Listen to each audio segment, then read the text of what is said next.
ibuku PSK, ayahku 6, satunya gay, nenekku diperkosa. Sampai ada di atasnya langit masih ada Hotman Paris, di bawah-bawahnya bumi masih ada Eki Priagung. Anjing. Nggak bisa gue, kok lu gak gampang bersyukur, gue nggak bisa kayak gitu. Iya. Anjing, apalagi kalau seumumnya ada orang nih, lu pada nih, yang hidupnya susah, terus disuruh bersyukur sama influencer, jangan mau anjir. Satu kali postingan 15 juta itu anjir. Easy money itu bro. Tiba-tiba dia langsung buka celana, terus gue disuruh buka celana anjir. Terus gue kayak diancem pokoknya gue disumpah Al-Quran anjir. Anjing. Pokoknya nggak boleh gitu-gitu. Akhirnya gue kocokin sih anjing gue jadi.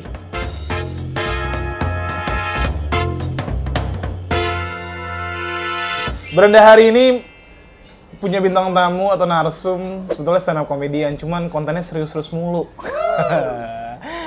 Kita punya Eki. Halo. Priagung.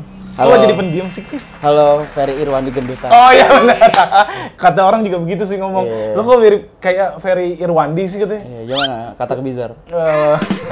Lagi berantem ya? Ya. Ki, apa kabar? Sehat.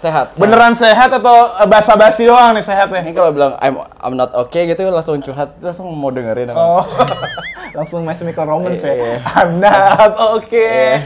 Ki, lo lagi sibuk apa Ki? Sekarang Podcastnya, punya podcast juga teman-teman. ya, gue bikin podcast Kebanyakan Teori. Dan lo mungkin salah satu pendengarnya yang lagi nonton karena katanya sekarang udah masuk top 50. Iya, Top 10. apa namanya? Kemarin kan? Kan itu tiap hari berubah-ubah kan. Cuman masih ada di Ya. ranking itulah. Ya 50-an ada lah. Peduli nggak lo sama angka-angka kayak gitu? Buat awal-awal peduli biar bisa pamer. Apalagi kalau belum ada duitnya pamernya angka. Oh itu. iya benar. Angka algoritma atau statistik. Iya. Itu paling penting. Iya. Ya. Jadi Eki ini adalah stand komedian dan juga konten creator. Mungkin lo juga follow atau ngikutin atau bahkan muncul secara tidak langsung di timeline lo. Itu kayak gue baru enggak nih, ini kan yang Kebanyakan Teori. Yeah. Ini sama temen lo ya? Iya. Ki, di kosan? Hah? Di gua? Iya, di lu. Anjing ketinggalan. Pan. Mana ya HP gua? HP gua di mana ya? Oi. Ya, orang tuh kalau udah lama nggak viral tuh harus dijelasin panjang gitu. Emang. Itu sebenarnya. Orang tuh kayak gini nih, lo kalau berkenalan, siapa ya? Iya, yang ketemu di ini, yang pas lo lagi makan, yang lo bayarnya kurang, misalkan gitu, oh iya gue baru inget gitu. Itu kayak Norman Kamaru pas jual bubur sih itu pasti. Iya. Itu yang percaya gitu perasaan gue sekarang tuh. Jualnya di Kalibata City, gue nggak ingat. Beneran di? Iya, di Kalcit jualnya, terus nggak tahu sekarang orangnya kemana. Itu era-era sebelum adanya TikTok dan lain-lain, udah viral ya. Kalau nggak begitu enak buburnya ya dia polisi bro. Oh iya, wajar aja bro. Iya. Ki, stand up comedian udah berapa tahun Ki? 8 tahun. 2000. Malu sebut nyebut berapa lama. Karena 8 tahun biasanya orang udah punya mobil. Lo nyindir stand up comedian yang punya mobil? Iya banyak loh. Ada 2 tahun udah punya. Oh iya bener. Emang terlahir mungkin ada di keluarga privilege yang kalau bilang. Kan kalau gue emang lebih cinta sama transportasi umum. Oh bener aja. Gonta-ganti Mercy-nya tapi jenisnya busway. Biar gak bikin emisi. Gitu. Oh. Pembenarannya mah itu. Bener. Taylor Swift kok emisinya tuh lihat aja tuh. Emisi. Iya. Jadi bingung. Takut gue kalau Taylor Swift takut kan banyak fans gede-gede. Oh iya, ngerti. Lu pengaruh gak sih sama kalau lagi sekarang berucap tuh sembarangan tuh? Kan stand up comedian kita tahu kan, udahlah asal yang di otak gua asal nyebut aja, urusan nanti mah. Tetep lah. Menurut gua freedom of speech nggak freedom of reach gitu. Kalau semua lu ngomong di panggung off air kayaknya lebih santai. Lebih nyantai. Ini kan ada kameranya. Iya kan? Saya dulu pernah lo dicari sama Polri. Gimana? Itu bahkan lebih gila sih secara off air, tapi kita nggak mau ceritain juga lah. Iya. Nyokap gua dulu sembarang gua cerita-ceritain. Iya. Gak usah gua ceritain di sini. Ada video di tempat lain. Sekarang lebih bijak. Lebih kalem, lebih santai. Apa yang ngerubah gitu? Masalah apa gitu? Selain yang masalah dengan kepolisian Republik Indonesia. Kalau keluarga. Kalau keluarga tuh gue selalu membayangkan kayak setelah gue pikir-pikir cepat atau lambat gue pasti bakal berkeluarga. Iya. Dan ketika gue berkeluarga, gue nggak mau kebanyakan video-video gue nanti ditonton mertua. ini kalau semua ibunya sendiri aja overshare itu cerita tentang gue nih. Iya. Atau anak gue. Nah, iya anak lo. Gue nggak tahu YouTube di platformnya sampai kapan. Gara-gara ada video tentang nyokap gue sama bokap gue begitu detailnya gitu. Gue selalu berdoa ya Allah semoga YouTube segera mati. Tapi nggak juga. Yeah. Ternyata ya udahlah gue harus berdamai kalau semua satu hari itu terjadi ya udah itu bagian dari proses gue untuk jadi. Iya. Gak ada masalah juga. Gue sekarang gue nggak menyesal. Cuman gue kepikiran. Kan nyokap gue pas gue bilang, ini for the context aja gue dulu besar di prostitusi. Iya. Nyokap gue talent di sana. Oke. Ya kan? Talent. Talent juga nggak? Gat talent juga. Gatin Tuhan. Karena sekarang udah tobat. Udah enggak. Udah tobat. Sekarang dia kesibukannya nonton Zakir Naik. Anjir. Tri surat tri gitu ya, bahasa Inggris India gitu. Iya, Zakir Naik. Walaupun dulu bikin Zakar Naik. Ya. Bener. Tapi kan itu dulu tuh masa lalu. Nah, gue kebayang kalau semua gue punya anak perempuan gitu. Nah, itu dia. Dia nge-googling nama gue, terus habis itu ada video tentang neneknya. Terus dia ngomong ke gue, ayah terlalu overshare soal nenek gitu. Gue cuman gak enak aja gitu. Aduh, gue ngomong apa ya? Gitu. Ngejelasinnya gimana ya? Tapi abis itu ya gue bisa ngelihat kamu harus kerja keras. Pokoknya aku pengennya kamu tuh jadi orang yang pinter. Karena kalau kamu fokus sama kecantikan takut diboyong sama nenek. Bisa jadi. Tapi kayaknya nenek udah gak ngejangkau lagi. Udah gak ke situ. Udah gak ke situ. Neneknya udah baik. Udah dari dulu baik sebetulnya. Ya, cuman itu pilihan yang nggak bisa dia pilih akhirnya. Iya, Gitu betul. doang. Nah, benar. mungkin gue udah mulai mikir ini dia kalau gue ceritain terus kayak gini takutnya jadi keinget terus sama lukanya gitu. Tapi kalau di spill tipis-tipis gak apa-apa, yang penting bukan satu tema semuanya bahas itu. Oh enggak. Itu makanya. Jadi gue akan ngasih highlight sedikit buat teman-teman yang nonton. Eki ini tumbuh besar di lingkungan yang prostitusi ya. Iya, dark banget bro. Jadi bahkan sampai Eki pernah mengangkat konten itu dan viral di mana-mana, banyak curhatan juga yang masuk ke Eki dan Eki bingung nanggepinnya gimana bro. Banyak banget bro. Kenapa nggak ke psikiater aja, kalau ke saya, tapi nggak apa-apa.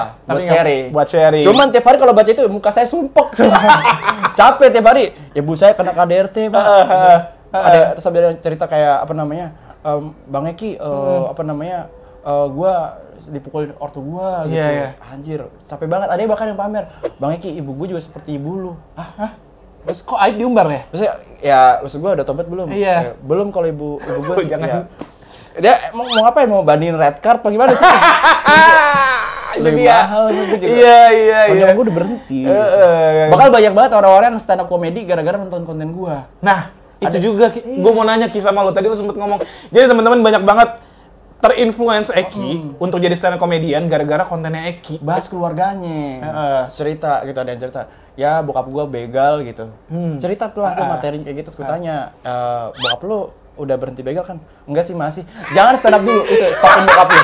Pas lu lagi naik panggung, dia lagi ngebacok orang anjing. Iya benar. Gak ada yang tahu, lu masih ada dampaknya tuh, bahaya buat orang. Momentumnya nggak tepat. Kalau gue kan itu masa lalu, kalau lu masa kini.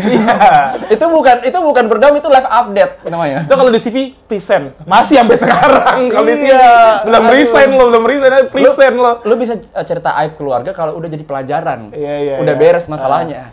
Kalau masih, mending diproses dulu ke kepolisian. Lo tega nggak kira-kira tuh harus kepolisian sama keluarga? Iya, bokap lu sendiri lagi. Lo tumbuh besar di mana sih, Ki? Nah itu krisis gue bang, karena banyak banget gue kalau besar di Makassar. Besar di Makassar. Tapi sebelum itu pokoknya gue tuh pindah sekolah 7 kali. Tapi lu bukan anak diplomat ya? Biasanya kan anak diplomat pindah-pindah, beda dong. Gue mikirnya kan dulu, ortu gue nih pindah-pindah jangan-jangan, karena ada yang nanya, ortu dinas. Iya kan biasanya kayak gitu ya? Biasanya orang yang dinas sih yang ke tempat nyokap gue. Dinasnya tanda kutip. Ya maksud gue, enggak sih, ternyata gue baru tahu ceritanya. Dulu nyokap gue nggak bagus secara ekonomi. Terus habis itu orang tua gue karena kelola ekonominya nggak bagus, dia tuh sering banget terjerat utang sama rentenir. Jadi berkepanjangan lah. Nah, lintah darat. Jadi akhirnya kalau udah mulai nggak bisa bayar, nyokap gue pindah lah. Gitu. Iya. Akhirnya itulah yang awal ceritanya lo pindah kemana-mana. Kayaknya. Terus habis itu kalau gue pribadi emang beberapa kali dititipin sama nenek sama apa. Jadi emang anak, ya gue tuh kayak helm, suka dititipin soalnya. Sumpah. Tapi nggak pernah hilang. Alhamdulillah nggak pernah hilang. Kalau helm kan dititipin hilang, barang dititipin hilang. Karena biaya maintenance-nya agak mahal ya bu ya, kalau orang ya gitu. Iya kan? Iya, terus gue belum tahu ortu gue apa di situ. Makanya 7 kali pindah sekolah tuh, gue anak baru senior. Udah biasa gue tiap di kelas kenalan diri lagi dari nol. Jadi lo nggak kaget untuk adaptasi. Tapi itu gue mungkin bagusnya jadi mudah adaptasi. Gue bahkan bisa gonta-ganti logat sesuai gue ngomong sama siapa. Karena gue bisa bahasa Makassar, gue bisa bahasa Jawa, Sunda tipis-tipis lah. Iya. Kalau bisa bahasa Makassar mungkin begini logatku. Jadi langsung tiba-tiba begitu. Terus tiba-tiba kalau semua dari ketemu Arif Brata ada Mas Nope nih. Iya, Mas Nope. Langsung Jawa. Mas, piye kabarnya Mas? Langsung pakai bahasa Jawa otomatis. Jadi kadang-kadang gue krisis identitas karena gue bingung gak ada kota yang mewakili gue gitu. Tapi kan namanya komunikasi frekuensinya harus sama, mungkin itu yang bikin nyaman orang. Oh, lo orang Jawa juga, padahal bukan. Tapi pas gue sampai di kamar, gue sendirian, anjing gue orang mana ya? Terus sendiri-sendiri. Lo tau tomat gak sih? Dia ngaku buah bisa, di sayuran bisa, di sambal ada, di lalapan ada. Tapi dia bingung nih, buah apa sayur aja gak ngerti. Itu tomat banget, sumpah. Gue ngerti perasaan tomat, sumpah. Iya, jadi bingung ada di mana. Bahkan kata lo tadi bilang, gue tuh kadang-kadang bingung untuk ketika gue naik ke atas, kata lagi mentas, gue asalnya dari mana ya? Ih, gue nggak tahu anjir. Masa gue ngomong gue dari prostitusi kan? Nggak mungkin. Iya, takut digerebek Bu Risma gitu. Gitu aja. Iya, masih kayak gimana ya? Gue nggak ada yang mewakili gue kota tuh karena terlalu banyak. Gue pernah tinggal di Madiun. Gue nggak PKI juga. Iya. Nggak semua orang Madiun PKI tentunya. Gue kuliah di Bandung. KTP gue Bandung. Rumah nyokap gue sekarang di Papua.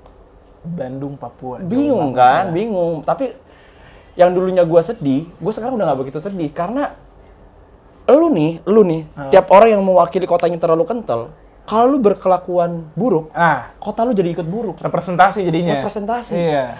Gara-gara guru yang begitu sama muridnya, kita jadi mengenal kata Gorontalo. Semua orang jadi ikut Gorontalo bukan karena di situ ada pariwisatanya, tapi ada guru. Gak ada kriminalnya, ya kan? Lu tahu men, kita sekarang dengar Cirebon, ingatnya Vina, bro. Vina. Gila, men. Iya, makanya gue nggak mewakili kota manapun, jadi kalau gue nanti berbuat buruk, pantas dia warga prostitusi gitu. Udah nggak jelas tinggal di mana juga. Kotanya nggak rusak. Memorable, paling memorable ingat gak lo? Makassar. Lo sampai tahun berapa sih? Sampai umur berapa sih? Gue di Makassar itu sampai 2013, terus gue kuliah di ITB. Jadi Makassar langsung ke Bandung? Langsung ke Bandung. Kaget nggak lo tiba-tiba yang keras tiba-tiba ke Bandung? Iya, Wah, nah karena kan gue dulunya orang Jawa. Jadi yang anjingnya tuh, yang nyebelin pas di Jawa sih. Gue dari Jakarta pindah ke Jawa. Karena kalau lu sosokan jadi orang Jakarta nih di tempat Jawa nih. Jawa tuh kan di tempat gue Jawa Timur itu lu kalau ngomong harus pakai bahasa Jawa. Keras. Maksudnya kalau lu ngomong pakai bahasa lain tuh kayak dibully pas gue.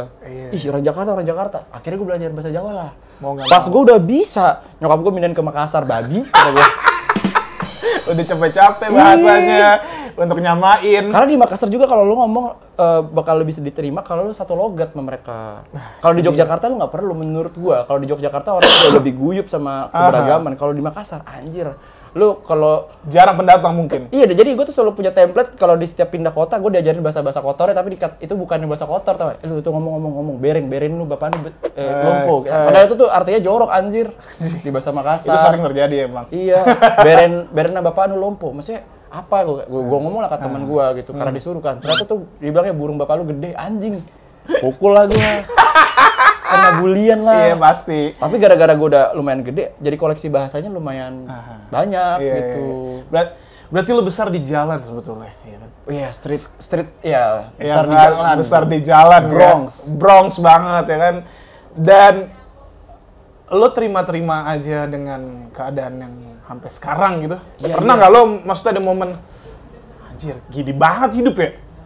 Ya terima-terima aja bro, karena gue nggak perlu nulis gue adalah full time traveler, rumah gue yang traveler bro. Rumah gue. Lo nggak perlu naruh bendera di bio profile. Iya. Soon 17 Oktober lo. Karena gitu. Kalau diisi Makassar, Bandung, highlight tuh Madiun, itu tuh kalau di highlight tuh bukan instastory, tapi trauma-trauma tiap kota anjir. Jadi nggak cocok buat dipamerin sih emang. Iya. Nggak ngomongin trauma, lo kenapa awal akhirnya ngomonginnya tentang masa lalu? Dulu ya berangkatnya. Iya berangkat itu yang buat lo jadi bahkan ada awalnya kenal lo terus udah lama nggak jangkau lo dalam artian konten. Lah kok beda sekarang bahasnya? Kayaknya gue dulu seneng yang bahas masa lalu. Iya. Perihal mental health terus dan lain-lain hal. Itu lo kenapa? Sebenarnya gue tetap masih berkaitan sama trauma dan hal-hal yang berhubungan sama mental. Cuman emang lebih subtle aja, lebih biar lebih banyak orang relate gitu. Karena dulu pas gue bahasanya terlalu sentris ke gue, bahasanya terlalu frontal, followers gue tuh rata-rata benar-benar satu jenis sama gue. Jadi lu ada di Satu kolam jenis. yang sama. Kayak gue pernah stand up yang datang tuh anak-anak prostitusi. Sama anak gay. Ini kenapa gue kumpul dalam satu ruangan anjing? Bisa nyebar. Kenapa gua lolo lagi? Lu kebayang gak sih kayak Dani tahu Aditya? gua. Lu tau kan ada stand up comedian yang pakai kursi roda? Tahu. Itu pengennya kan ngobrol sama orang-orang yang berbeda. Iya. Nih gue kasih tau nih keunikan hidup gue kayak gimana. Kalau yang ngumpul sejenis, masa yang datang semuanya orang pakai kursi roda? Berbagi. Itu satu-satunya venue yang penonton bisa bawa kursi sendiri. Iya. Murah bawa kursi sendiri, tapi Iya. habis selesai acara stand up bisa main bom-bom kar. Jadi asik ya. Oke? Nah, Udah. gue rasa ternyata gue tuh udah nggak terlalu nyambung sama temen-temen. Karena pasti gue yakin tiap orang punya masalah yang lebih spesifik lah, yang nggak bisa gue jangkau. Gue lebih nyambung tuh sama orang-orang yang punya semangat hidup untuk belajar. Jadi gue ternyata masih nyambung sama keluarga-keluarga yang utuh, sama keluarga yang privilege gitu-gitu. Iya. Yang penting orangnya mau belajar aja. Jadi gue kayak lebih suka ngobrol sama orang-orang itu. Bukannya setiap keluarga problematik, bro. Itu makanya. Meskipun lumayan artiannya privilege-nya ya lumayan besar Iya. gitu. Mau seutuh-utuhnya keluarga lu pasti ada lah hal-hal yang percikan-percikan dalam keluarga lu. Yang paling lo sadarin, lo pernah ada di fase nerima curhatan orang banyak, terus tadinya lo merasa ya hidup gue beginilah, maksud ketika lo baca anjir orang-orang lebih susah ya. Ada yang lebih susah. Iya, orang-orang lebih parah dari gue. Ini nggak pantas juga gue cerita tuh. Masalahnya kan gue kan pernah ada thumbnail tuh dulu tuh. Gue di salah satu channel. Tulisannya gini. Ibuku PSK, ayahku 6, satunya gay, nenekku diperkosa. Sampai ada di bawah komen tuh yang kayak gini. Wah, di atasnya langit masih ada Hotman Paris, di bawahnya bumi masih ada Eki Priagung. Anjing. Lo pin aja tuh harusnya komennya. Iya, jadi gue tuh ngerasa bahwa orang yang bersyukur pakai orang lain itu adalah orang yang egois. Oke. Karena lu berusaha, lu untuk bersyukur lu harus menginjak orang di bawah lu dulu. Iya. Gue sampai berpikir, gimana jadinya orang yang pas dia ngeliat ke bawah nggak ada yang lebih susah dari dia. Anjing, gue liat siapa ini buat gue bisa lebih baik. Nah makanya gue tuh ngerasa gue udah cukup bersyukur dengan diri gue tanpa harus bilang ada orang yang lebih susah dari gue. Iya. Karena tiap orang yang cerita ke gue, walaupun cuma masalahnya nih, ada teman gue cerita bahwa dia tuh pernah lupa nutup panci. Iya. Sama ibunya tuh dimarahin sampai marahnya tuh kayak dia pindah agama gitu, tau gak sih lu? Oh, Kayak dia panjang murtad dari udah. Islam. Iya. Gue ngerasa dia tuh susah tanpa perlu gue harus bandingin hidup dia. Wah, gak ada apa-apanya dibandingin. Karena gue nggak tahu gimana susahnya di kepala dia. Iya, Jadi iya. gue nggak selalu ngerasa orang tuh pasti punya susahnya masing-masing sih. Jadi gue nggak pernah ngebandingin. Oh ada yang lebih susah dari gue atau apa gitu-gitu. Karena kalau gitu takutnya gue nanti egois kalau gue mau bersyukur. Alat bantunya gue harus menginjak orang di bawah gue. Untuk bisa bersyukur gitu. Egois menurut gue. Iya. Gitu. Tapi lo tidak ada rasa itu kan, biasanya banyak orang yang bahkan banyak orang yang berpikir kayak gue lagi susah misalkan. Iya. Ya udahlah lewatin aja, banyak kok yang lebih susah. Iya. Ya banyak yang ngerasa. Itu menurut lo itu keegoisan? Kadang ini kan teori yang gue Iya, punya, teori, ini teori. prinsip yang pengen Karena ini gue kan jalani. kebanyakan teori nih. Betul, podcast gue itu. Walaupun kenyataannya kadang-kadang kalau gue butuh alat bantu kan menurut gue orang lain tuh kalau lu jadiin sebagai ada yang lebih susah dari gue, berarti itu alat bantu buat gue Iya, bersyukur. oke. Kadang-kadang kan kita pincang ya gitu. Udah depresi banget, ya udah gue nonton video orang jatuh atau video orang-orang susah, hidup gue lebih baik gitu. Ya bisa aja, bisa. Bisa aja, gue tuh ngerasa alhamdulillah tangan gue lengkap. Bisa kan? Gue cuma ngomong itu lumayan agak gelap banget sih. Gitu. Tapi kan gue nggak ngomong apa videonya, gue cuma ngomong tangan gue lengkap. Iya. Biar lu berasumsi sendiri, gue nggak tahu. Iya. Lu nggak tahu kan video yang gue tonton apa? Iya, benar. Itu makanya. Jadi rasanya yang bagi lo nggak fair juga. Iya, gue ngerasa kayaknya nggak bisa deh gue ngebandingin hidup gue sama hidup orang lain. Termasuk ya lu jadiin patokan di hidup gue nggak? Ya, karena gue happy juga kok menjalani hidupnya. Kesannya kan berat banget hidup gue. Kesadaran itu ketika di fase mana?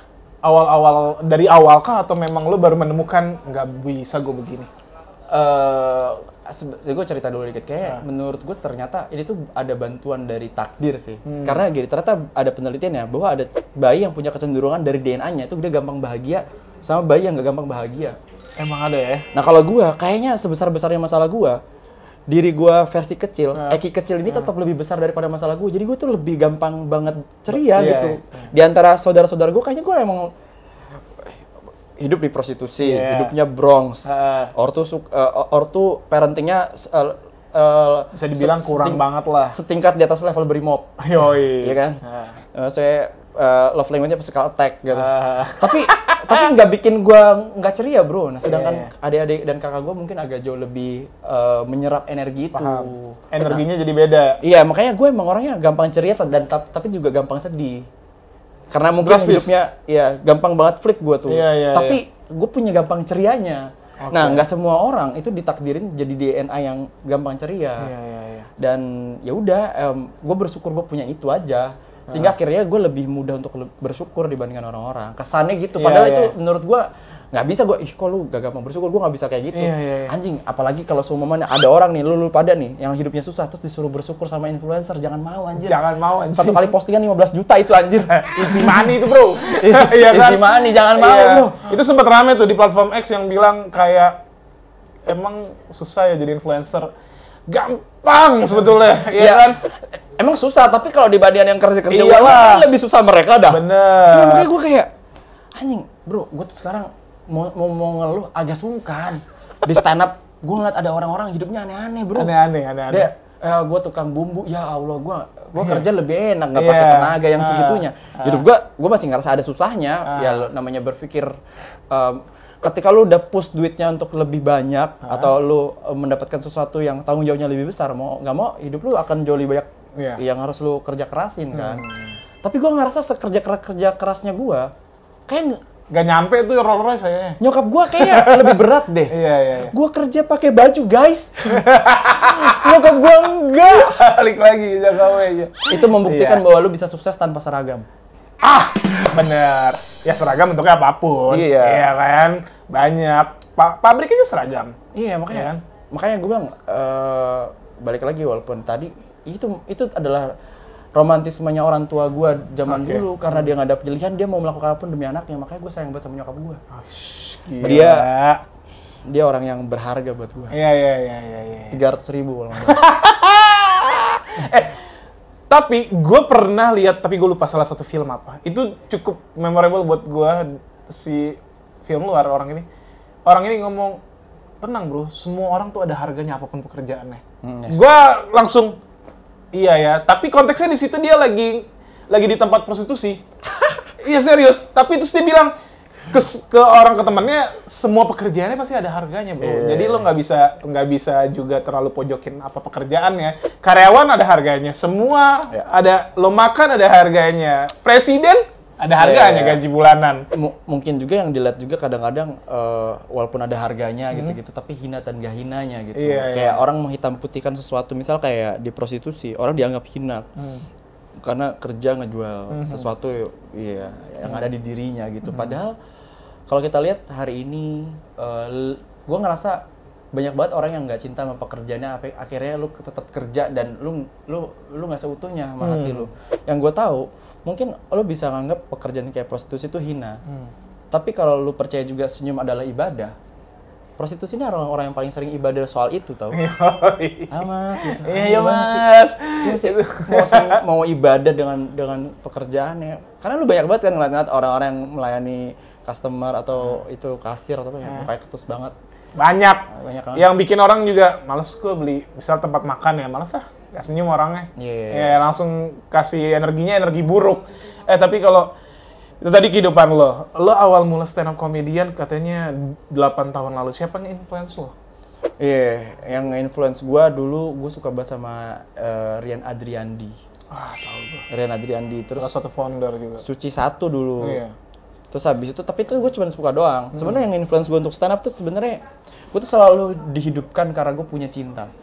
Jadi gue suka sama seseorang, terus gue berusaha untuk dicintai orang tersebut. Gue nggak jadi diri gue, tapi suatu hari gue menemukan diri gue karena gue mencintai seseorang.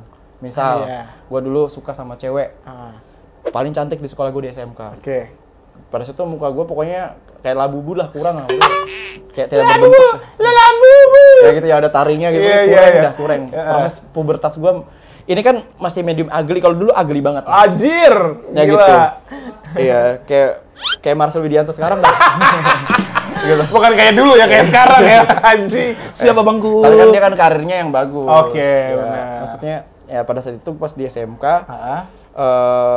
apalagi gue besar di prostitusi. Dia ibu bapaknya dokter. Wah, beda banget. Jauh banget Jauh gitu. banget. Tapi dia menerima gue tinggal di tempat orang-orang dewasa melakukan adegan dewasa, dia menerima gue tanya, kenapa kamu mau sama aku? Ya karena kamu cukup dewasa katanya. Anjing. Contoh deh, emang tinggal di situ sih. Terus kalau dewasa, gue tuh suka sama dia karena dia stand up komedi perempuan. serius. Cantik banget dan stand up. SMK lu di mana sih? Di Makassar, Di Makassar. Dan lucu banget di situ. Pas lagi masa orientasi siswa, terus gue jadi ketertarik pas jadi OSIS gitu. Anak OSIS kan sosok punya power gitu-gitu. Gue juga bisa. Stand up lah gue. Tidak lucu. Tidak lucu anjir. Jadi yang inspirasi gue malah sebenarnya mantan gue. Mantan gue. Lo pertama kali naik panggung pun di SMA, acara SMA? SMK? Iya, sebenarnya di SMK itu gue lucu. Terus gue ke komunitas dengan PD-nya. Iya. Pas gue ke komunitas, gak ada yang ketawa anjir.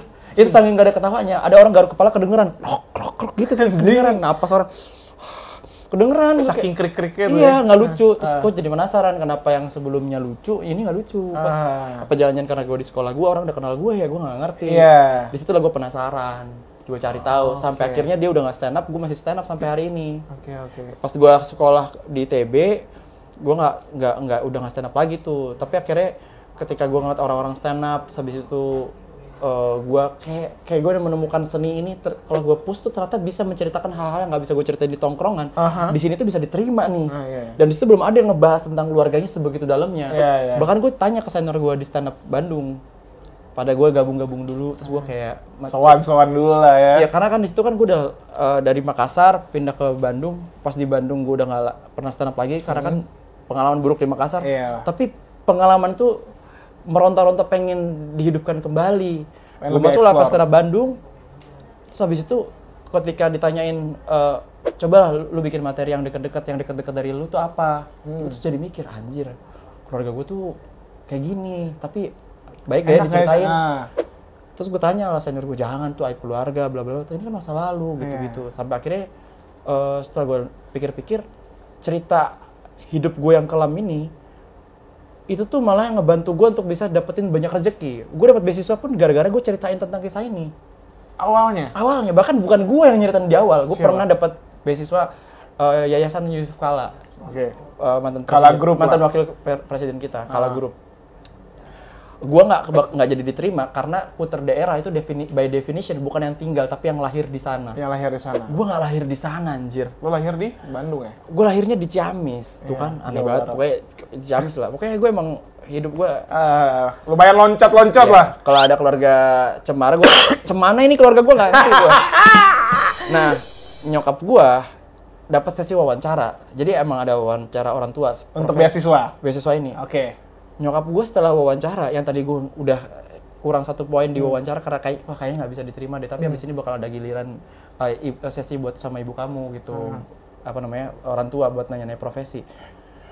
Untuk pertama kali tuh, akhirnya cerita itu dibuka sama si pelakunya sendiri. Anjir. Setelah dari situ, Yayasan Yusuf Kala gue masuk dong. Nyokap gue yang cerita, gue jadi terinspirasi sama nyokap gue. Nyokap gue ceritain nggak apa-apa ya? Iya. Terus habis itu gue cerita lah di beasiswa yang lain. Pas gue udah habis masa beasiswa itu gue masuk beasiswa yang lain sampai akhirnya gue dibayarin selamanya tuh di ITB. Nah di situ gue yang cerita inisiatif mandiri lah karena gue udah ngeliat nyokap gue kan. Iya. Pede aja kan. Anak kan bukan aib nih. Meniru dari orang tua dong, ya kan. Pas gue udah viral-viral di internet nyokap gue bilang, kenapa sih kamu cerita tentang aib mama? Nah, bukannya dulu lo yang pertama gitu. Iya. Tapi gue pikir-pikir lagi. Tapi kan nyokap lo cerita hanya secara private kan? Tapi dia ngomongnya nggak konfrontasi, dia kecewa, dia bilang kayak gitu, kenapa sih kamu cerita? Tapi itu nandanya nggak kayak gitu. Kenapa sih kamu cerita kayak gitu? Terus habis itu enggak, mama terima kok, emang itu masa lalu mama, kalau itu ada pelajaran buat orang lain. Habis itu itulah yang gue jadiin modal buat stand up. Ternyata ngebuat rezeki gue. Bahkan gue lagi nulis buku From Prostitute to Institute, tapi ya ntar gue nggak tahu kapan buat publish ya, karena males banget gue nulisnya juga. Tapi lu nulis tadi otodidak semua? Otodidak bro. Iya. Otodidak ya apa ya? Dulu tuh gue punya kemampuan komunikasi yang jelek ke orang tua gue. Jadi kalau gue pengen ngomong ke orang tua gue tulis dulu, abis itu gue ngomong gitu buat gue confirm. Misal gue pengen kuliah nih, gimana cara gue ngomong? Karena nyokap gue tuh kalau kita salah ngomong bisa kena sabet. Dan kita udah nge-fresh duluan. Iya, jadi mending gue tulis dulu lah. Dan sebenarnya budaya menulis tuh dari kakak gue emang suka nulis. Pacar gue, mantan gue di situ suka nulis yang ya cewek yang startup itu. Jadi gue kebiasaan nulis. Jadi hidup gue, jadi copywriter. Gue nulis buat makan. Iya benar. Jadi mantan lo ngomong-ngomong tahu nggak lo stand comedian lumayan naik? Tahu sih kayaknya udah jadi istri orang tapi dia tahu. Tapi dia inspirasi gue pada saat itu. Itu mantan lo juga mungkin ya sedikit makanya banyak bersyukur ya buat pokoknya gue tuh karena cinta gue bisa dapetin banyak hal. Bukan karena kebencian. Jadi pas gue dulu sempat di fase gue agak setelah dari materi yang gue ceritain di YouTube, gue tuh ada fase di mana gue tuh menceritakan keluarga gue dengan amarah yang gue gak sadari. Padahal setelah main itu gue hidup dari kecintaan bukan dari kebencian. Kayak misal gue bisa masuk ITB, gue gambar. Jadi lo semua mencintai kesenian ya? Gambar, nulis. Jadi gue baru sadar ternyata banyak hal yang gue lakukan kayak menggambar, gue menulis, gue bikin film, gue stand up. Ternyata gue tuh cuman butuh berbagai media untuk gue bisa bercerita. Karena yang bikin gue tetap punya kewarasan, gue cerita ke orang. Jadi gue ngerasa beban gue bagi ke banyak orang. Cuman kan nggak pengen gue menceritakan ini bikin orang berat atau apanya. Makanya kayaknya di waktu yang bersamaan prinsip yang gue pegang adalah lebih baik dikenang jadi komedi daripada dikening jadi tragedi. Anjing. Penulisan banget kan? Iya, ini langsung gue highlight. Ada musik-musiknya tuh. Iya, itu di gue potong. Itu kalau di quotes itu emang sengaja gue tulis biar orang nge-quote ya Bang. Itu bukan yang spontan tuh, bertahun-tahun saya pakai. Iya. Saya kayak makanya tonton gaya-gaya apa yang gue kerjakan tuh kata orang-orang itu kelam dibuat kalem. Dan gue suka main-main kata juga gitu-gitu. Suka rima-rima gitu ya? Apa namanya, nonton Zakir Naik bikin Zakar Naik gitu ya gitu-gitulah. Iya. Itu kayak apa namanya, kayak gue pertama kali masuk ITB pas gue dari Makassar, gue shock culture karena gue kayak nggak di antara mereka gitu. Karena di ITB tuh isinya kalau nggak orang-orangnya pemenang Olimpiade, jidatnya hitam. Jadi kalau nggak anak Olim, anak Alim. Kalau enggak, anaknya keluarga Lim. Oh bener, yang Lim-Lim aja yang belakangnya. Kayak gitu dah. Iya. Kayak gitu-gitu. Ya, kira-kira ya salah satu penyumbang ekonomi lah. Iya, betul. Orang-orang yang 1% Indonesia gitu. Itu ada itu. Penguasa ekonomi. Iya. Stand up comedian jalan 8 tahun. Tadi lo sempat bilang merasa terbantu juga karena komunitas. Ya. Kemarin sempat gue senggol, komunitasnya gede banget. Stand up itu tuh yang solid, yang besar, yang ngajarin. Dan banyak banget pelajaran yang ngambil dari stand up Indo Bandung. Iya, stand up Indo Bandung, gue belajar ngomong anjing. Gue di Bandung, gue ngerasa kayaknya emang apa namanya, sebenarnya tiap regional kan ada ya. Gue kebetulan dapat di Bandung. Di Bandung gue belajar bahwa lo harus bisa berelasi dengan baik gitu. Di karir dan punya skill doang nggak cukup. Lo juga harus selalu sadar diri bahwa di stand up lu bakal ngebom terus-terusan. Ya kayak Israel. Bener itu adanya. Cuman bedanya kita nggak genocide orang. Hashtag Free Palestine. Ajay! Hashtag Macklemore nggak?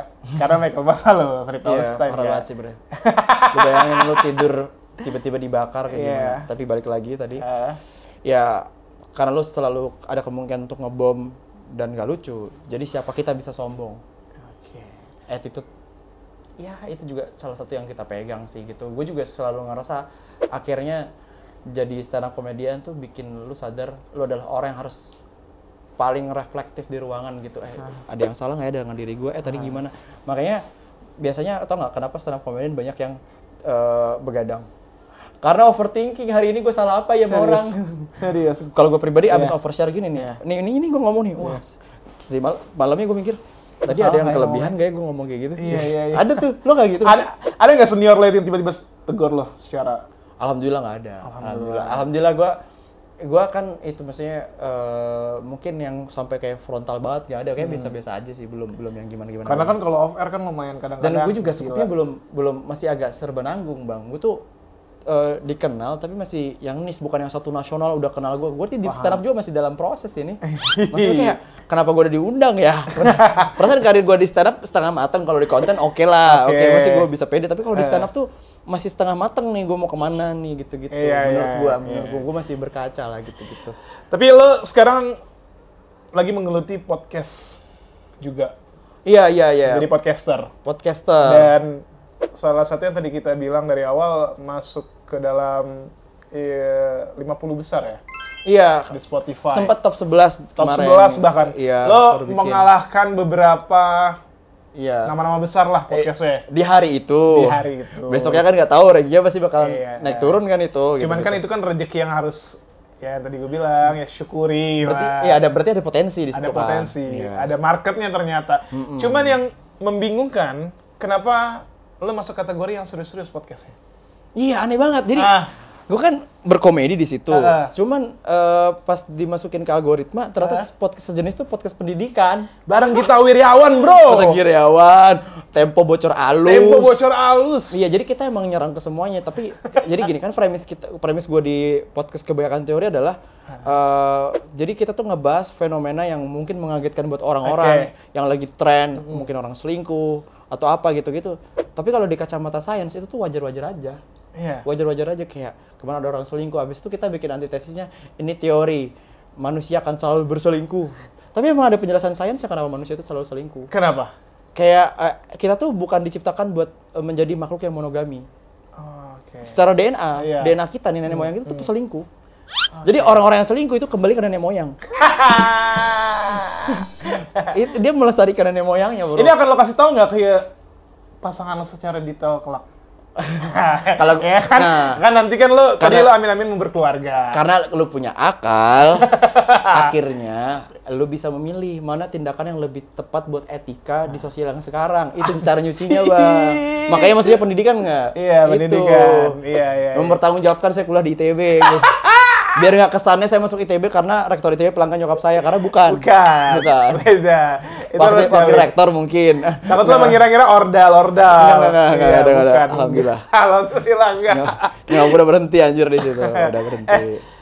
Tapi ya podcaster sama-sama kayak stand up nggak sih menurut lo? Apa lo gampang aja ngomong sesuatu? Kan harus ada nulis, harus ada data. Gue tuh gak tau ya, kayaknya kalau gue membayangkan, gue belum pernah podcast live, walaupun beberapa kali ditawarin. Cuman kalau ini kan gue lagi dalam kompetisi podcast Han. Gak tau ini ditayang kapan. Kalau seumpama lewat dari 1 November kalaupun ini gue lolos, finalnya bakal podcast live. Nah, ketika gue membayangkan nih, misal gue naik panggung untuk podcast live, dibandingkan sama stand up, gue kayaknya lebih berani podcast deh. Iya, kenapa gitu? Stand up gue berani, tapi maksudnya adrenalinnya gak setinggi stand up, bro. Karena apa lo berdua? Karena mungkin gue berdua, dan gue nggak ada tendensi untuk selalu harus ngelawak gitu. Karena kan kalau di podcast, lu punya kayak gerbang nih, lu udah punya cara mainnya, lu tahu cara mainnya. Gue masuk podcast Kebanyakan Teori, gue akan jadi saintis yang sotoy. Semua hal yang dianggap mengagetkan buat orang-orang, fenomena-fenomena yang mengejutkan, buat gue wajar. Karena ada teori sainsnya. Itu udah jelas tuh, jadi gue nggak perlu tendensinya harus melawak. Sedangkan pas gue jadi stand up komedian, ada kata stand up komedian. Jadi gue masuk tuh semua yang gue katakan seakan-akan semuanya tuh bernilai lucu gitu. Gue kalaupun mati di panggung jadi Kusnul Komika, bukan Kusnul Komika gitu. Kayak gitu dah. Iya. Berat makanya gitu. Berat karena memang lo kalau nonton stand up komedian, penonton ekspektasinya lucu. Iya gitu. Walaupun akhirnya itu tuh ternyata emang permasalahan ini aja, permasalahan emang beban. Karena emang stand up komedi, ada kata komedi, itu yang bikin ada adrenalinnya. Memang seharusnya stand up komedi kan. Iya, kalau podcast kan tidak ada kata komedinya kan. Ya, jadi jangan ngarep-ngarep lucu. Bisa gue pertanggungjawabkan, karena gue lebih banyak bisa ngacip sesuatu kalau nggak terlalu ditekan gitu. Jadi lebih lepas. Iya. Tapi kan ada istilah pressure is good for you. Iya, kayak tadi lo bilang, gue tuh pernah dari satu perusahaan terus gue nganggur ya, merayakan aja yang penganggur, ternyata nggak bisa nih kayak gini terus. Emang iya, lu juga harus ditekan buat harus ditekan, bisa itu. Iya, benar-benar. Comfort zone makanya kan nggak bagus kan katanya.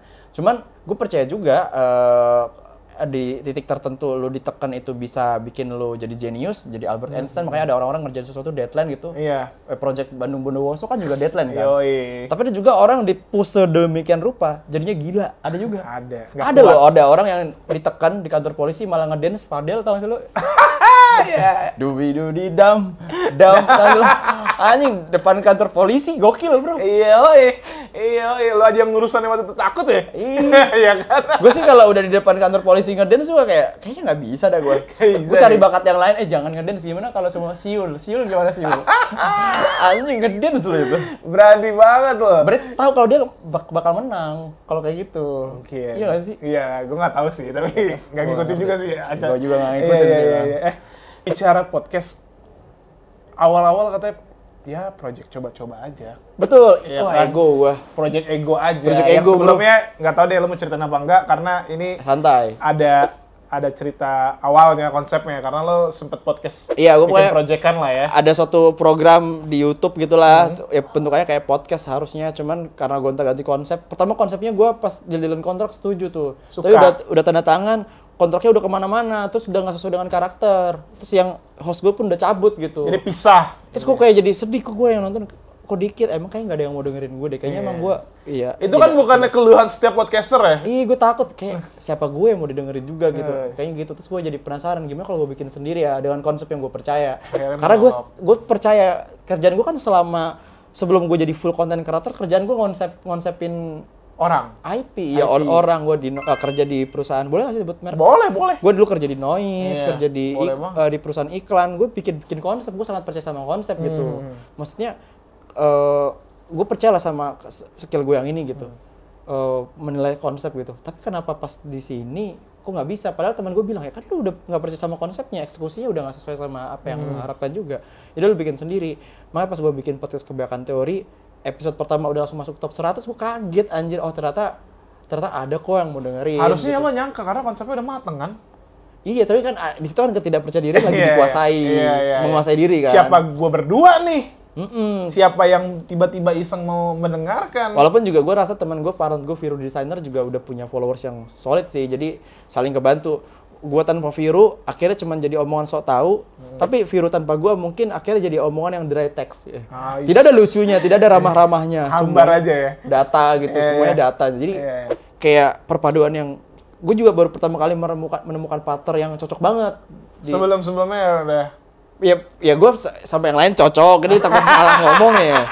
Beberapa yang lain cocok, cuman kayaknya gue ngerasa ini paling nyaman gue. Paling nyaman gitu. Dan ini paling lama juga ya proyekannya? Lumayan. Kebanyakan teori ya? Lumayan. Dan maksud gue, padahal secara latar belakang gue dua orang yang berbeda. Dia dari keluarga privilege yang kaya raya. Luar biasa. Bapak ibunya Islamis. Waduh. Iya. Terus Dianya? Sedangkan saya sendiri, itu musuh-musuh yang dari keluarganya. Maksudnya jauh gitu, maksudnya secara moral gitu-gitu. Makanya nggak nyangka aja, gue dipertemukan sama science, sama ilmu pengetahuan. Gue satu kampus sama dia, jadi kalau kebanyakan teori kan bener-bener update fenomena yang ada. Fenomena sekarang tuh ya sampai sekarang yang lagi rame tentang pelecehan seksual. iya, Rame banget. iya. Mau yang di luar negeri kah yang lagi rame? Iya. Bahkan atau yang di dalam negeri kah lagi rame? Dan bagi gue ini selalu ada pelecehan seksual tanpa harus ketahuan dan tidak ketahuan. Iya. Dan masalah itu tidak pernah selesai. Pandangan lo Ki dengan masalah pelecehan seksual di Indonesia lah yang melibatkan pimpinan pesantren. Iya, wah. Dan basicnya dia agama loh. Ini ditaruh di ujung-ujung, ditaruh ke saya ya. Ini gue harus hati-hati, tapi gue berpihak sama korban. Omongan ini. Pada dasarnya bahwa manusia tuh ya akhirnya kayak pelecehan seksual terjadi. Kan sebenarnya gue ngerasanya tuh selalu ada power abusive. Jadi ada orang yang punya kekuatan, habis itu ke bawahnya gitu-gitu. Ini gue ngomong lebih enak karena sebagai korban. Ini baru pertama kali nih. Anjir kayak di proses ini eksklusif ini. Iya, bener. Nih gue mau cerita aja bener, ini pengalaman gue. Sebagai orang yang besar di lingkungan prostitusi, yang paling menarik dalam hidup gue, trauma terbesar dalam hidup gue bukan lahir dari lingkungan tersebut, melainkan dari masjid. Kenapa masjid Ki? Jadi dulu karena salah satu cara salah satu bahasa tubuh dan sikap gue tidak menyukai nyokap adalah dengan cara mengambil nilai yang bertolak belakang dari apa yang dipegang sama nyokap gue. Jadi pas nyokap gue ada di situ, ya gue ke masjid lah. Bertolak belakang, biar gue bisa mengkafir-kafirkan nyokap gue. Tapi ternyata, jadi gue jadi guru ngaji. Lu bayangin gue guru ngaji yang pas pulang ke rumah selalu permisi sama orang-orang seksi. Permisi. Pakai sarung gitu-gitu. Jadi kalau di capture, gini udah jadi meme tuh, tau gak sih lo? Asli. Nah, pada saat itu gue jadi guru ngaji. Terus, gue punya ayah angkat. Karena gue di situ jadi isu. Ayah banyak tapi tidak ada yang akrab. Nah, gue akrab sama orang ini. Orang yang ada di masjid gue. Terus habis itu yang lo seganin lah. Yang gue seganin. Dan baik sekali. Terus habis itu gue disuruh naik tingkat buat ngejar fikih. Fikih itu ilmu untuk mempelajari tata cara ibadah yang baik dan benar. Terus disuruh tes Al-Quran. Yang kayak, Eki kamu mau nggak naik tingkat ngajar fikih? Kalau kamu mau, kita tes Al-Quran. Dia ngomong itu di ruangan, terus nanti malam kalau memang bersedia ya datang ke rumah saya. Datanglah gue ke rumah dia. Berniat dengan mencari ilmu dong pastinya.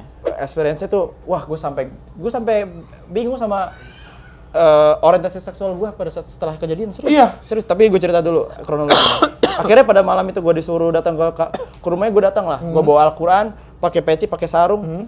Pas sampai masuk ke dalam kamar rumahnya, baru buka pintu gitu, set gitu. Itu tuh gue langsung dikunci, terus langsung diginiin gordennya. Pas ditutup gordennya, oh mungkin biar nggak ada nyamuk masuk kali. Gitu. Sorry, lu umur berapa? Pas dikrek gitu. Gue SMK kelas 1. SMP kelas 3 menuju SMK kelas 1. Gue ngajar tuh SMP kelas 3. Terus habis itu dari situ tiba-tiba dia langsung buka celana, terus gue disuruh buka celana anjir. Anjing. Gila gak lu? Anjing. Goblok. Terus lu tahu film The End of Fucking World gak sih? Tahu. Ya, adegan si ceweknya ngeliatin si James-nya pas lagi di WC, terus habis itu dia tangannya lagi ngocokin orang gitu. Karena dia nggak enak, terus nggak tahu cara ngomongnya. Gue tuh kayak nge-freeze di situ. Terus gue kayak diancem pokoknya gue disumpah Al-Quran anjir. Anjing. Pokoknya nggak boleh gitu-gitu. Akhirnya gue kocokin sih anjing. Gue jadi anjing. Itu gue nggak berani cerita ke orang-orang. Anjing ini gimana ya? Terus kayak udah cabut gue dari situ. Abis dari situ gue gak berani ngomong, pokoknya takut dah. Gue menjauh dari masjid lah gitu-gitu pokoknya. Akhirnya lo nggak ke masjid lagi kan? Iya, tapi gue baru dengar tuh pokoknya teman gue ada yang pernah hampir disodomi lah sama orang itu. Sama orang yang sama? Iya, gila. Bangsa. Tapi abis itu jadi sering ke rumahnya, jadi di grooming, jadi itu. Terus gue liat ada teman gue yang cara gue bisa dapetin korban-korban lain. Ini tuh caranya, ini kan kayak kejadian PDD kemarin yang lagi rame. Makanya pas gue baca PDD tuh gue kayak wah serem banget ya gitu. Lo langsung lu tau cerita Justin Bieber yang Young Me gak sih? Tahu tuh. Makanya kayak karena dulu tuh ya, gue tuh pernah cerita kayak gini di sosmed, yang nonton sejutaan lah. Tapi ada spill komen-komennya tuh kayak bercanda gitu kalau cowok cerita kayak gini. Ya kalau cewek cerita kayak gini semua orang berduka, tapi kalau cowok kayak gini, apalagi misal yang ngelecehin cewek, suka juga kan lu. Kan ada kan yang cewek punya rental PS terus ngerecehin anak-anak gitu. Mau dong rental PS-nya di mana? Emang anjing itu orang-orang di komentar. Ini pelakunya cowok. Guru ngaji gue juga terus ngajar kayak gitu. Terus habis itu syukurnya gue tuh cuma sampai disuruh tangan gue nih. Ini kalau gue pengen gergaji gue gergaji di tangan. Anjing. Gue nggak tahu kan. Syukur lo cuma sampai di situ ya, nggak kayak teman-teman yang lain ya? Iya. Terus habis itu gue pas pulang di rumah ini sesuatu yang salah dia menurut gue. Ini sesuatu yang salah dah. Nah pokoknya gue bertahun-tahun gue diam, tapi gue masih anak SMP, pas gue SMK gitu, gue baru ketemu lagi tuh, karena gue udah tiba-tiba hilang aja dari masjid pas gue digituin. Dan itu bukan sekali loh gue digituin di masjid, kedua kali gue diginiin.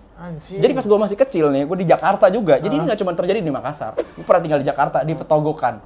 Gue pas di Petogokan, gue pulang dari masjid, pas gue mau pulang dari masjid, itu tuh gue inget banget sebelum gue pulang, itu tuh ada bapak-bapak yang ngeliatin gue, pas gue lagi itu ngasih lo pas gini. Iya, lagi hati-hati lah. Pas gini, mata gue ketemu sama bapak-bapak yang udah kontak, terus habis itu gue disuruh zikir lah. Yang biasanya itu gue nggak mau ke masjid gara-gara, makanya gue ada sedikit trauma sama ibadah dulu tuh. Dulu ya. Karena gue pada saat itu pilihan gue buat sholat maghrib di masjid itu tuh anjing, gue sholat maghrib pada nonton Subasa ya. Tahu gitu gue nonton Subasa pada saat itu. Anjing, ngapain ya? Karena pada saat kejadian setelah gue eye contact kayak gitu, si bapak-bapak ini itu tuh nyuruh gue zikir, terus gue diajakin ke rumahnya anjir. Gue baru bisa ngomong sama nyokap gue umur 20 tahun. Anjing. 20 tahun. Itu gue kejadian pas kelas 3 SD. Gue diajak lah ke tempat gelap gitu di kebun-kebun. Terus dia beli rokok dulu, rokok Surya, gue ingat banget rokoknya. Terus habis itu dirogoh-rogoh anjing. Gue gak ngerti dah, gue terus dia kayak gitu, gue gak ngerti. Gue masih kecil, gue kayak bayang-bayang udah kabur gitu. Di tempat gelap gitu. Selesai kayak gitu gue dikasih duit anjir. Ya Allah, gak ada bedanya gue sama nyokap. Anjing. Iya. Dan gue gak bisa cerita ke nyokap gue. Nyokap gue di situ bahkan masih kerja, masih baik-baik aja belum. Ekonomi di Jakarta masih bagus. Pisah sama bokap gue ke Makassar. Bahkan gue baru kuliah tuh baru gue bisa cerita kalau dulu pas masih kecil gue pernah digituin. Nyokap lo apa tanggapannya? Dia kayak bingung juga, gitu udah. Udah lewat banget soalnya. Pas gue dia sempat ketakutan sebenarnya. Pas gue gue cabut dari masjid, dia tuh sempat ketakutan. Dia ngechat gue nggak bales. Dia ngechat apa? Pokoknya ngechat, kamu nggak pernah datang ke masjid karena gini ya. Terus kayak saya takut karena saya bla bla bla. Terus ada kata-kata ingat ya kamu udah disumpah Al-Quran kalau kamu nggak boleh ngomong hal ini bla bla bla. Kalau ini tuh hal-hal bla bla bla gitu. Pokoknya ini pas gue SMK, gue tuh ketemu sama temen gue. Dia anak polisi bahkan. Dia keluar dari sekolahnya. Dia tuh kerjanya di warnet. Udah nggak jadi guru ngaji. Terus gue tanya, kayak pas kita ketemu, apa kabar? Lo udah feeling pada saat itu? Iya, terus gue langsung tanya, sumpah Al-Quran, satu kata doang. Iya. Lu tau dari mana? Cerita, ya gue digini-gini. Tapi dia nggak mau ngaku karena dia malu. Sampai hari mungkin dia nggak mau ngaku. Gue mau nyebut namanya, tapi dia anak polisi. Pokoknya bapak lu tuh kalau lu kasih tahu, dia bakal marah dan didor mungkin orang itu anjir. Iyalah. Gila, dicincang mungkin orang itu. Dan itu ternyata itu gue selalu membayangkan itu salah satu kenapa gue nggak bisa nyeritain, kenapa gue nggak nyeritain ini ya. Sebenarnya tuh yang gue pengen ceritain di Cameo Project di Dinas Marga itu bukan cerita orang tua gue, tapi cerita ini itu yang bertahun-tahun menghantui gue. Kok gue nggak cerita ya tentang ini, gue nggak speak up tentang hal ini. Ini hal yang salah padahal ini harusnya yang gue omongin. Gue nggak tahu, ini gue udah gak ada buktinya, udah kejadian. Tapi gue lo nggak distribusi marah lo ke dia ketika lo udah dewasa sekarang? Enggak, gue udah nggak bisa marah, gue bingung sekarang. Gue cuma khawatir, gue selalu di setiap gue lagi nggak bisa tidur dan gue tiba-tiba keingat dia. Berapa banyak korbannya ya? Anjing, banyak lah. Gue nggak tahu. Gedein SMP gue masih kecil nggak sih gue tuh? Iya. Di masjid loh. Tahun 2009-2008 kan SMP lo? Iya, pokoknya di Landak Baru, Cela-Cela, dekat Pasar Pabaeng-Baeng. Tuh. Di Makassar. Kalau bahkan gue nggak tahu yang di Jakarta. Sebenarnya gue ini dua orang, gue dua kali berarti kan gue dilecehin kayak gitu. Terus dampaknya ke gue tuh takut nikah kalau gue belum siap secara waktu dan finansial kalau gue nanti berkeluarga. Karena gue pengen punya anak, cuman gue harus bekerja keras jauh lebih ekstra. Tujuannya buat apa? Biar gue bisa membeli waktu buat menjaga anak gue. Biar gue punya banyak waktu. Karena hal ini terjadi karena gue kurang pengawasan dari keluarga gue aja. Gue nggak tahu, gue nggak diajarin gimana berinteraksi sama orang asing. Gue nggak ngerti. Pernah juga kejadian, ini gue juga aneh banget. Gue dititipin di nenek gue. Umur berapa, sorry? Gue SD. Jadi ini urutannya. Jakarta, gue pertama kali kena. Abis itu gue dititipin ke keluarga gue di Madiun. Terus dipindahin ke Nganjuk. Nah di Nganjuk ini gue udah SD kelas 5-an lah. Gue tidur di ruang tamu terus. Gue gak punya kamar karena kan gue dititipin di rumah orang gitu. Yang kerja kalau dititipin di rumah orang, lo tau gak sih kalau Lebaran lo cuma bisa sembunyi di dapur, kan di ruang tamu tuh keluarga inti. Karena lo gak kenal, lo gak diajakin gitu-gitu. Lo cuma kerja lo kalau bangun pagi harus bersih-bersih karena itu bukan rumah lo gitu. Lalu lo jadi pembantunya. Nah itu gue tuh. Gue tinggal di situ, gue tidur tuh di ruang tamu, dan di ruang tamu berarti gue tuh selalu tidur bersama orang yang lagi nginep di rumah itu. Tergantung sama siapa. Jadi suatu hari pernah sepupunya nyokap gua. Lo kenal sebelumnya tapi? Kenal, ini karena tadi kan orang-orang asing. Ini orang terdekat. Sepupunya nyokap gua tidur. Entah kenapa gua lagi malam-malam gitu gua kebangun karena ada sesuatu yang dirogoh-rogoh di celana gua. Nggak tahu aneh, nggak tahu ini apa tujuannya, gua sampai hari ini juga masih nggak masuk akal di kepala gua. Orang itu masukin balasan ke titik gua aja. Anjing nggak lo? Bangsat. Kenapa gitu? Anjing. Terus habis itu kayak apakah titik gue pegel gitu dikasih balsam, gue juga nggak tahu sih. Ditaruh dari mana kan titik gue nggak kerja anjing. Maksudnya kayak yang tadi ke sawah gue gitu, titik gue nggak jalan ke sawah sendiri, kenapa dimirin balsam anjing. Wah sumpah, lu tau gak sih kalau habis makan sambal terus lupa cuci tangan terus tahu rasanya kayak panas. Gitu, cuman rasanya 3 jam anjir. Terus gue nggak berani bersuara karena gue anak kecil kan. Anjing banget. Lu nggak tahu reaksi pertama lu. Mana si anjing itu pernah gue lagi panen kacang, namanya ngasak kacang kan loh. Jadi sisaan yang habis dipanen tuh dimasukin ke karung terus kita jual. Jadi kita ngambil mungut yang sisaan. Berapa karung dia minta, sini gue jualin. Dia jual sama dia duitnya nggak dikasih ke gue. Sampai hari ini gue masih ingat anjing. Dipakai buat beli rokok. Anjing lu pernah gituin gue juga. Anjing. Namanya Papo Agus. Anjing. Tapi ini lumayan gila. Gue kaget cerita. Gila men, pelecehan seksual gue tuh ditempanya bak gitu tuh. Iya. Gue tuh gue nggak berbakat jadi orang jahat aja, karena kan ada ilusi di mana kalau lu dilakukan tidak adil, lu kayak punya ilusi lu bisa melakukan itu ke orang lain. Kan ada orang-orang di kayak mahasiswa, kenapa sih lu gituin orang? Ya saya juga dulu digituin. Iya. Nah gue tuh nggak punya kayak gitu. Kalau lu dulu digituin harusnya berhenti di lu anjir. Bener. Ini termasuk juga perpeloncoan semua. Ini gue bukan berusaha untuk jadi SJW, tapi gue ngerasa gue tuh disiksa sama nyokap gue, gue tahu ternyata nyokap gue dulunya kayak gini karena dia kerja lebih keras, dia jualan kasih sayang. Kalau dia memberikan kasih sayang ke anaknya, berarti dia lembur dong sampai rumah. Karena kasih sayang di tempatnya nyokap gue pada saat itu 300.000, gue nggak punya 300.000. Gue wajar nyokap gue mukul gue. Nah, yang ini yang ngelacen gue nih, gue nggak wajar, aja gue nggak. Tapi gue nggak punya pembenaran ketika gue udah gede, gue jahatin orang, gue gigitin orang, gue nggak bisa anjir gue kayak.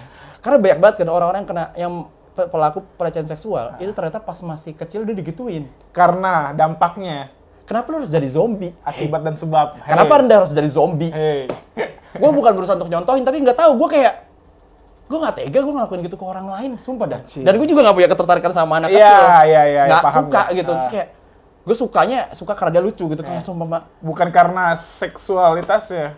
Makanya gue pas dengar P. Diddy, teman-teman dengar P. Diddy terus Justin Bieber yang katanya Yami jadi sebenarnya Yang Mi lagunya. Gue tuh ke-trigger loh nonton videonya untuk kedua kali. Pas gue ada nonton dengan kasus P. Diddy, anjir. Speak up aja ya mumpung lagi tren nih. Ikut arus aja. Ikut arus aja, tapi bukan ikut arus, memang bener adanya. Iya, tapi gue ngomong kayak gini tujuannya biar ada awareness di orang-orang buat orang tua. Orang asing itu bisa membahayakan, jadi lu kasih bekal anak lu, tapi juga orang di rumah lu bisa juga membahayakan. Karena gue dapet di rumah juga loh. Gue dapet dua-duanya. Kita makanya aneh banget. Ini seharusnya ada air mata, cuman gue nggak bisa nangis tuh kan. Biasa aja. Karena podcast biasa aja. Atau nanti gue potong-potong editor gue kali yang ding. Udah biasa. Cuman gue juga butuh keberanian untuk ngomong ini karena sebenarnya ada ketakutan di diri gue selalu ketika gue ngomongin kayak tentang keluarga gue, harusnya gue ngomongin tuh yang kayak gini-gini karena gue tuh selalu membayangkan ketika orang itu nggak pernah kebuka, udah berapa banyak orang ya gitu, dan gue nggak tahu. Gue nanya ke bantuan hukum, mereka jawabannya ya lo nggak punya buktinya, lo nggak bisa visum lagi. Gue cuma pengen ngomong ini aja. Gue kayak ya udah gitu. Jadi ada dokumentasi, gue udah pernah ngomongin ini di internet kalau gue nggak pengen ini tuh sebenarnya didiamkan saja gitu. Sebenarnya gitu. Cuman gue nggak ngerti. Makanya thank you banget lu udah ngundang ke gue. Mampus lu. Secara edukasi ada nggak? Mungkin terakhir nih yang pengen lo sampein secara edukasi untuk para orang tua ke anak-anak yang masih kecil, terlebih kalau orang tuanya sibuk. Lo kan tumbuh besar dengan cerita yang lumayan bikin kita kaget semua. Terus mungkin banyak yang semua juga merasakan, tapi nggak berani segamblang lo untuk cerita. Iya. Terus banyak juga orang tua baru di luar sana yang mungkin sibuk tapi anaknya harus dipegang sama mbaknya atau bahkan taruh di daycare dengan pelecehan seksual yang ada terus dan nggak bisa hilang nih. Iya, kalau nggak dikerasin kan dikerasin sama babysitter kemarin. Educate mungkin buat para orang tua secara ya sederhana aja lah. Iya, siapa gua untuk mengedukasi? Mungkin gua tonologinya lebih lah ke sharing aja kali ya. Mungkin apa yang gua percaya gitu bahwa sebenarnya hal-hal kayak gini itu sulit untuk dihindari gitu, bahwa nggak ada dunia yang ideal.